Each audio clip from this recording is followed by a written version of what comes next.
ভেতর থেকে বুঝেছেন যে যে এই মহামন্ত্র জয় কৃষ্ণকালী মায়ের জয়, কালকে বৃন্দাবনের সাধু বাবা, সেই সাধু বাবা তিনি বাড়ি থেকে আমার ভক্ত, কিন্তু তা তিনি আমাকে অন্তর দিয়ে বুঝেছেন।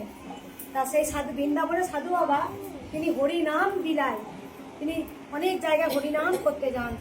আমি বাবাকে আবার ফোন করেছিলাম, বাবা আমি বৃন্দাবন যেতে চাই বাবা।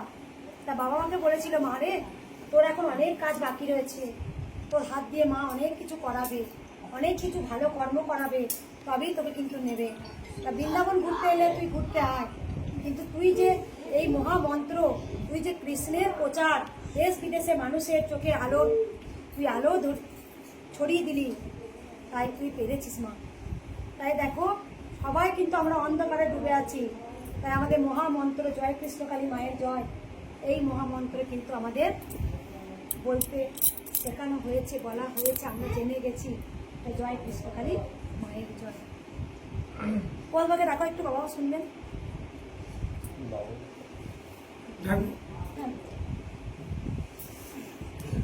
বুঝতে পেরেছেন? ভক্তিতেই চলে গেল নাকি?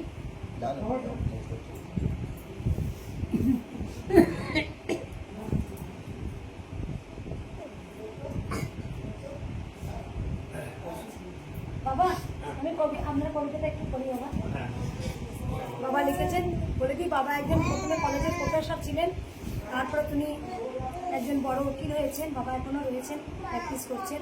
বাবার ছেলেও হাইকোর্টের উকিল। তা বাবা নিজে লিখেছেন, বাবাকে কবিতা লিখতেন, মাঝে মাঝে কবিতা লিখতেন। কবিতাটা একটু শোনাই, সবাই তো আসবে, সমস্যা কথা বলবে, চলে যাবে, কিছু তো ভগবানের কথা শুনি আমাদের মন প্রাণ ভরে যাবে। বললাম না, কালকে এক বৃন্দাবনে বাবা আমাকে বলছেন, মারে তোকে দিয়ে অনেক ভালো কর্ম করাবে হয়তো মা, তাই তোকে পৃথিবীতে পাঠিয়েছে। তাই দেখ আমরা যে হরিনাম করি, তাই আজকে ছোট করে হয়েছে জয় কৃষ্ণকালী মায়ের জয়, সবার বদলে তুই বলাতে পেরেছিস, এটাই তো ভালো কর্ম। তুই যে করেছিস সেটা আমার খুব ভালো লাগলো। আমি বলেছিলাম, বাবা কাকাই বৃন্দাবন চলে যেতে চাই। আমি বাবাকে বৃন্দাবন, বাবা এসেছিলেন, বাবা বলে, বাবা আমি কিন্তু বৃন্দাবন চলে যাবো, আমি গিরিধারিতে চলে যাবো। আমার তো ছেলে বলছে, মা রে তোর এখন আসতে যাবে না, তোর এখন অনেক কাজ, তুই পর তারপর তুই বৃন্দাবন আসিস। যাই হোক কবিতাটা বলি। হ্যাঁ, কি হয়েছে বেটা, কি হয়েছে? একটা সন্দেহ বাচ্চাটাকে নেবে না? আমি বলি, বাবা লিখে দিয়েছেন সবাই একটু মন দিয়ে শুনবেন। মাতৃবন্দনা শ্রী প্রভাত কুমার সাহা। ডান হাতে তোর খড়গ জলে, বাঁ হাতে করে শঙ্কা হরণ, দুই নয়নে স্নেহের হাসি, ললাট নেত্রে আগুন বরণ। জয় মা কৃষ্ণকালী মায়ের জয়। মঙ্গলা মাকে দিলি মা তুই অভয়, আদেশ দিলি মা মঙ্গলাকে করিতে তোর পূজা। মঙ্গলা হইয়া ভীত বলিল, কেমনে করিব আরাধনা। নাই পূজা গৃহ, না আছে শক্তি, আছে শুধু ভক্তি ভরা মন। বিশ্বাস পুষ্প জ্ঞান ধূপ আর দুটি বাতাসা, তাতেই মিটবে আমার অতি ভক্তি তোর শ্রদ্ধা। যত আসিবে ভক্তবৃন্দ, তারাই জপিবে মোর নাম, জয় কৃষ্ণকালী মায়ের জয়। জপিয়া মুক্তি পাইবে, এই তো মায়ের অভয়। মা দিল মঙ্গলাকে মন্ত্রপুত ত্রিশূল, যাহা ঠেকাইলে দেহে রোগ হইবে নির্মূল। কূটচক্রীদের চক্রান্তের রশি কাটিবে শ্রীকৃষ্ণের সুদর্শন। জয় কৃষ্ণকালী মায়ের নাম জপে ভাবিয়া ভরিয়া উঠিবে মন। চারিদিকে নাগিনীদের বিষাক্ত নিঃশ্বাস, মায়ের কৃপায় তাহা হইবে ব্যর্থ পরিহাস। ভক্তদের দানে গড়িয়া উঠিয়াছে মন্দির মার, মাতৃ পূজায় নাই দাবি, আছে শুধু শক্তির আধার। মুক্ত কণ্ঠে জপ করো জয় কৃষ্ণকালী মায়ের জয়, বিপদ আপদ বাধা বিঘ্ন হইবে ক্ষয়। আবার বলো জয় কৃষ্ণকালী। ভালো হয়েছে? আর ভালো বলেছি বাবা?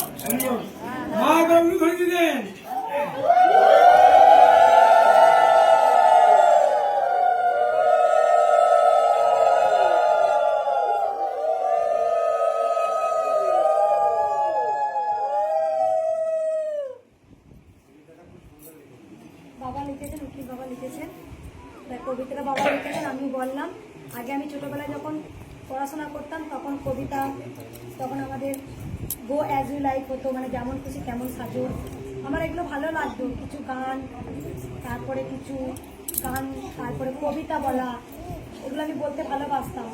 আমি ক্লাস টিচারদের কাছেও খুব ভালোবাসা পেয়েছি আমি। কিন্তু পড়াশোনা তো মোটামুটি ভালো ছিলাম, খুব খারাপ ছিলাম না। যাই হোক, এটা হয়তো পূর্ণ কিছু করে এসেছি, গোবিন্দ কচি কিছু করে এসেছি, তাই সেই গোবিন্দ আবার এসেছেন, কৃষ্ণই কালী হয়ে এসেছেন। কেন কৃষ্ণ কালী বলেন সেটা অনেকে জানেন। আর একটা কিছু কথা বলি, একটু সামান্য বলি। যেমন এখনকার যুগে অনেকের মনের মধ্যে একটা কনফিউজ হয় যে কৃষ্ণ পুজো করলে কালী পূজা করা যাবে না। আমাদের মনের মধ্যে একটা কিন্তু বোধ থাকে। অনেকে বলে এই কালী কি পুজো করবি, কৃষ্ণ পুজো কর না। হ্যাঁ, আবার অনেকে বলে কৃষ্ণ পুজো করছে, আবার কালী পুজো করা কি দরকার। কারণ আমার নিজের মেসমশাই একদিন আমাকে ফোন করে বলছেন